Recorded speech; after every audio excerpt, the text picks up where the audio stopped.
Digital hearing एडमध्ये काय करतो आपण, तुमचा जो काही ग्राफ आहे, तुमचा जो काही दोष आहे, त्या दोषानुसार आपण त्या मशीनला कस्टमाइज करू शकतो. तुमच्या दोषाला जिथे आवाज वाढवण्याची गरज आहे त्याच ठिकाणी तो आवाज वाढवला जातो, जिथे गरज नाही आहे तिथे तो आवाज वाढवला जात नाही.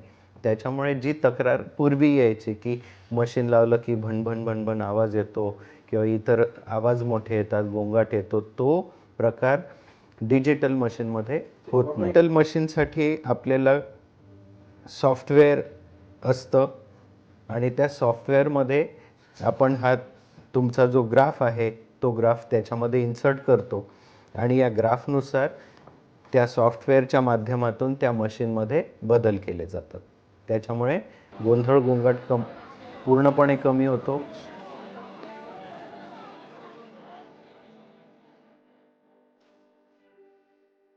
तर हे जे सॉफ्टवेअर आहे हे कम्प्लिटली ऑडिओलॉजिस्टसाठी आहे. म्हणजे त्याच्यात जर खूप मेजर बदल करायचे असतील तर तुम्हाला ऑडिओलॉजिस्टकडे जाऊन तुमच्या ज्या काही तक्रारी असतील त्या सांगायला लागतील आणि त्याच्यानुसार त्या सॉफ्टवेअरमध्ये आपल्याला बदल करता येतील. पण थोड्याफार प्रमाणात तुम्हाला बदल करता येतील. तुमच्या मोबाईलमध्ये एक ॲप्लिकेशन तुम्ही डाउनलोड करू शकता आणि त्या ॲप्लिकेशनचा वापर करून तुम्ही त्याच्यामध्ये बदल करू शकता. म्हणजे स्पष्टपणा वाढवायचा असेल, एखाद्याच्या बोलण्याचा आवाज वाढवायचा असेल किंवा एको जर तुम्ही म्हणालात की डबल डबल आवाज येतोय तर तो आवाजसुद्धा तुम्ही त्या ॲप्लिकेशनच्या माध्यमातून तो कमी करू शकता.